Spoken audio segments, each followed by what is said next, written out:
சேலத்தில் நடிகர் சூரி பத்திரிகையாளர் சந்திப்பு நடைபெற்றது.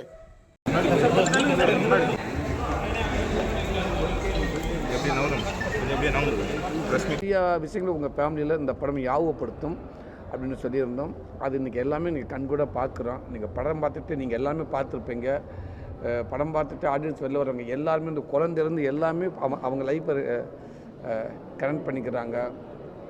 எல்லாருமே இது எனக்கு என் மாமாவுக்கு இதே ப்ராப்ளம் தான் இருந்துச்சு, எங்கள் மாமாவை நான் மிஸ் பண்ணுறேன் அப்படின்னாங்க, என் அக்காவை மிஸ் பண்ணுறேன், தங்கச்சியை மிஸ் பண்ணுறேன், அந்த குழந்தைகள் இப்படி ஒவ்வொரு தேட்டருக்கும் போகிறப்ப எல்லாருமே வந்து ஒரு படமாக பார்த்துட்டு நல்லா இருந்துச்சு அப்படின்னு சொல்கிறத விட அந்த படத்தை பார்த்துட்டு அவங்க குடும்பத்தை கனெக்ட் பண்ணி வந்து ஒவ்வொருத்தருக்கும் எமோஷனலாக பேசி அழுகிறப்ப இதுதான் அந்த படத்துக்கான வெற்றின்னு நினைக்கிறேன். கண்டிப்பாக அந்த படத்தில் நல்லது நடந்திருக்க மாதிரி எல்லா குடும்பங்களையும் இந்த படத்துக்கப்போ ஒரு நல்ல நிகழ்வு நடக்கும்னு நாங்கள் நம்புகிறோம்.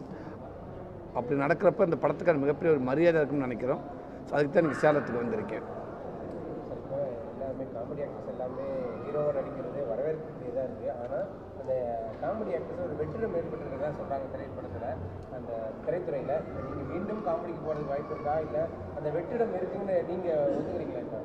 இல்லை, கதை நாயகன் அங்கேருந்து நான் கதை நாயனாக வந்திருக்கேன். கதை நாயனாக எனக்கு மக்களும் மீடியாவும் எனக்கு எல்லாரும் எனக்கு சப்போர்ட் பண்ணுறாங்க. இன்றைக்கி ஒரு நல்ல இடத்துல இருக்கேன். இன்றைக்கி நிறையா ஒரு பட்ஜெட்டில் என்னை நம்பி படம் போகிற அளவுக்கு என்னை மக்கள் என்னை நல்ல இடத்துல வச்சுருக்காங்க. ஸோ இதுதானே சரியாக இருக்குன்னு நினைக்கிறேன். இல்லையா?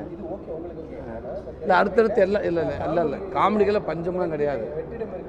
இல்லை அதுக்கான ஆட்கள் வந்துக்கிட்டே இருப்பாங்க. எந்த இடத்துல ஒரு சில நேரத்தில் ஒரு சின்ன ஒரு சின்ன கேப் இருந்துச்சுன்னா அந்த இடத்த ஃபில் பண்ணுறதுக்கு இன்னொருத்தவங்க வந்துடுவாங்க. சினிமா தோன்றலேருந்து அப்படித்தான், சினிமாவாக இருக்கட்டும் மற்ற எந்த துறையாக இருக்கட்டும், ஒருத்தவங்க இல்லைன்னா அந்த இடத்துக்கு இன்னொருத்தவங்க வந்துடுவாங்க. இன்றைக்கி எல்லாமே நல்லா காமெடி பண்ணிட்டுருக்காங்க. சமீபத்தில் அன்பு தம்பி பாலசரவணன் நல்லா பண்ணிகிட்டு இருக்காரு. ரொம்ப சூப்பராக பண்ணிட்டுருக்காப்புல தம்பி.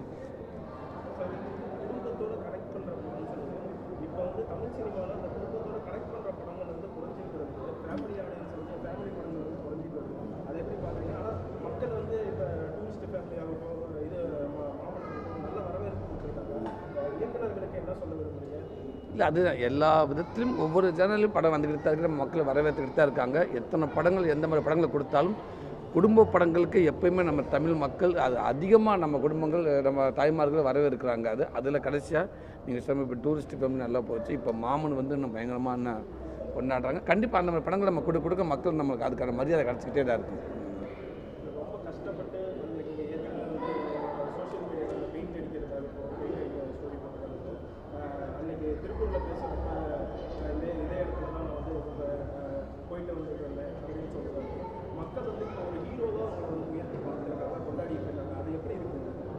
ரொம்ப சந்தோஷமாக இருக்குது. ஒரு கஷ்டப்பட்டாலும் ஒரு விடாமுயற்சியாக லைஃப்பில் நம்ம என்ன ஆக நினைக்கிறோமோ அதை எவ்வளோ இடையூறுகள் வந்தாலும் அதை தாண்டி நம்ம சக்ஸஸ் பண்ணுறப்போ அதுக்கான மரியாதையாக நான் நினைக்கிறேன்.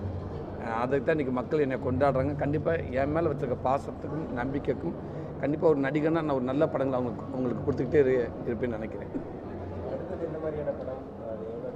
அடுத்து இப்போ சமீபத்தை போஸ்ட் பார்த்துருக்கேன், மண்டாடி அப்படின்னு ஒரு படம். ரொம்ப அதுவும் ஒரு நல்ல படம் வரும்னு நான் நம்புகிறேன்.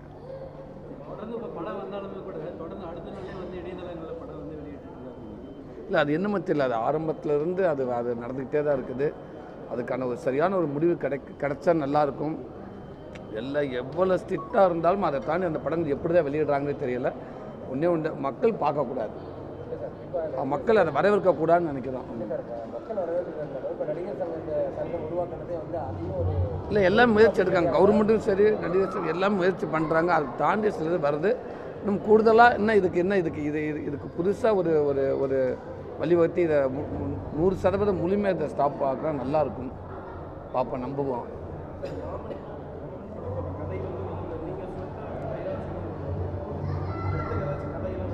இருக்குண்ணே, அடுத்து 6-7 கதைகள் இருக்குண்ணே என்கிட்ட. கண்டிப்பாக அது எனக்கு தேவைப்படுறப்ப எனக்கு எப்போ சரின்னு ஒவ்வொரு கதை எனக்கு சரின்னு படுதோ அப்போ அந்த வர இயக்குநர்கிட்ட கேட்டு அவங்க விருப்பப்பட்டால் கண்டிப்பாக அந்த படம் பண்ணுவேன். ஆமாண்ணே, அது டைரக்ஷன் நம்ம நாளைக்கு அது எப்படின்னு தெரியாதுண்ணே. பட் இப்போ எனக்கு நேரம் கிடைக்கிறப்ப நான் கதைகள் ரெடி பண்ணிகிட்டு இருக்கேன். இது நல்லா போயிட்டு இருக்குது. உங்களுக்கு நீங்கள் சொல்கிறது உங்களுக்கு இது நல்லா போயிட்டு இருக்குன்னு உங்களுக்கு விரும்புனீங்கன்னா என்னை அப்படியே விடுங்க. இது வரைக்கும் இதில் போய்கிட்டே இருப்போம். அடுத்து அந்த பாதை அது எங்கே கட்டாதுன்னு தெரியாது. இப்போ போயிட்டு இருக்க பாதையிலே போவோம். நல்லா தானே போயிட்டு இருக்குது.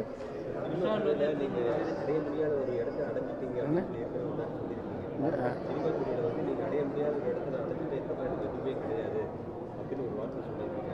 அது படத்தை பற்றியும் படத்தை வந்து கிடைக்க முடியாத எனக்கு கிடைச்சிருச்சு எல்லாமே அடைஞ்சிட்டேன். இதுக்கு முக்கிய காரணம் யாராக இருக்குன்னு இல்லை ஃபஸ்ட்டு என்னோடய நான் நல்லா இருக்கேன். என்னோடய குடும்பங்கள் ரொம்ப முக்கியங்க. குடும்பத்தோட ஆசீர்வாதத்தை நான் நல்லா இருக்கேங்க. அதை தாண்டி இந்த சினிமாவுக்கு வந்து இந்த சினிமா எனக்கு வாய்ப்பு கொடுத்து இன்னொரு நல்ல இடத்துல வச்சுருக்கு. அதை தாண்டி மக்கள் இந்த சப்போர்ட்டில் மக்களுடைய வரவேற்பு இல்லாமல் எந்த ஒரு துறையும் எந்த ஒரு நபரும் கண்டிப்பாக வந்து தனித்துவமாக வர்றது கஷ்டனே. அது எனக்கு ஒரு நல்ல இடத்துல இன்றைக்கி வச்சுருக்காங்கண்ணே. ஸோ அதனால் நான் எதுவாக நினச்சோன்னா அதை விட இன்றைக்கி நல்லா இறைவனோட ஆசீர்வாதத்தால் மக்களோட ஆசீர்வாதம் ரொம்ப நல்லா ஹாப்பியாக இருக்குங்க. நீங்கள் நடித்த படத்துலேயும் உங்களுக்கு பிடிச்ச படம் இது? எல்லா படமும் எனக்கு பிடிக்கும்ண்ணே. ஒரு படத்தில் ஒன்று எனக்கு கற்றுக் கொடுத்துருக்கோம்ண்ணே. எந்த படத்தையுமே நான் அவ்வளோ ஈஸியாக சொல்லிடவே முடியாதுங்க. எனக்கு தோல்வி படம் நிறையா கற்றுக் கொடுத்துருக்கும், வெற்றி படம் எனக்கு நிறையா கற்றுக் கொடுத்துருக்கும். மறக்க முடியாது நிறையா படங்கள் இருக்குன்னு. இப்படி வெண்ணிலா கபடிக்குள்ளே சொல்லுவேன். ஏன்னா என் லைஃப் ஸ்டார்ட்னு இன்றைக்கி உங்கள் முன்னாடி உட்காந்துருக்கேன்னா கண்டிப்பாக வெண்ணிலா கபடிக்குள்ளே ஸ்டார்ட்டு. அதுக்கப்புறம் நிறையா படங்கள் நிறைய இயக்குனர்கள் எனக்கு நல்ல வாய்ப்பு கொடுத்து என்னை கூட்டி வந்தாங்க.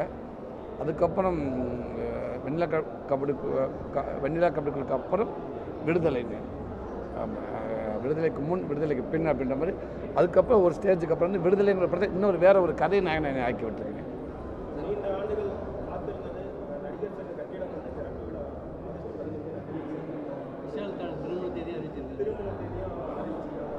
ரெண்டுமே விரைவில் நல்லபடியாக நடந்துன்னு நினைக்கிறேன். அவளோட எதிர்பார்த்துக்கிட்டு இருக்கேங்க. கண்டிப்பாக நம்ம நடிகர் சங்கத்தில் இருக்கவங்க, முக்கியமானவங்க, தலைவர், செயலாளர், பொருளாளர், ஸோ எல்லாமே ரொம்ப ஒரு நல்ல விதமாக அதை எடுத்து கொண்டு போயிட்டுருக்காங்க.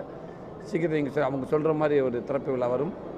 என்னோடய நண்பர் விஷால் சாருக்கும் விரைவில் திருமணம் நடக்கும். கல்யாணம் சாப்பிட எல்லோரும் சேர்ந்து போய் சாப்பிடுவோம். மகிழ்ச்சியோடு இருக்கேன். நான் நம்ம எதிர்பார்த்து இருக்கேன். உங்களோட இப்போ அடுத்த யாரோ எந்த டைரக்டரோட கால் ஷீட்டுக்காக வெயிட் பண்ணுறீங்க?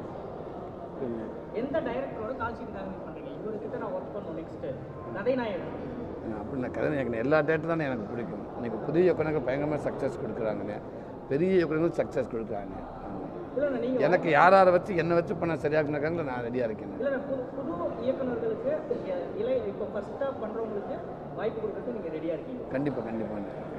சார், உங்களை ஃபாலோ பண்ணுற ரசிகர்களுக்கு, இளைஞர்களுக்கு நீங்கள் என்ன சொல்ல விரும்புகிறீங்க? குடும்பத்தை பார்த்துக்கங்க. குடும்பத்தை அது ரொம்ப முக்கியம்.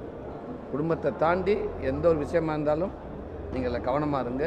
யாருடைய முகசிலிப்பு யாரையுமே முகசிலிக்க அளவுக்கு எதையுமே நடந்துக்கிறாதீங்க. சார், இப்போ மாமன் படம் வெற்றி பெறணும்னு சொல்லி மனசோரெல்லாம் கூட அது நிறைய நான் சொல்லிட்டேன். இந்த மாதிரி வந்துட்டு பிரபல நடிகர்கள் அறிவுறுத்தையும் கூட அதை ரசிகர்கள் கடைபிடிக்காம இல்லைண்ணே, அதுதான் தொடர் கதையாகவே இருக்குது. இல்லைங்கண்ணா, அதுக்கிட்ட நான் அன்றைக்கி எனக்கு என் தகவல் வந்துச்சு. அது நான் சொல்லிட்டேன். ஆமாம், அன்பு தம்பிங்க, செல்லத்தம்பி எல்லாமே எனக்கு தெரிஞ்ச வரைக்கும் நான் சொல்லிட்டேன். கண்டிப்பாக அதை ஃபாலோ பண்ணுவான்னு நினைக்கிறேங்க.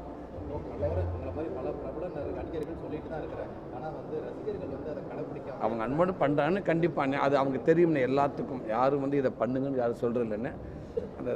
அந்த தம்பிங்க ரசிகர்கள் அது ஒரு நல்லா கொண்டாடுற விதமாக அவங்கவுங்க பிடிச்ச ஹீரோக்களை கொண்டாடுறதுக்கு அவங்க பண்ணுறாங்கன்னு. பட் அந்த கொண்டாடுறது அழகான ஒரு கொண்டாட்டமாக இருந்தால் நல்லாயிருக்கும். அது தேங்க்யூ.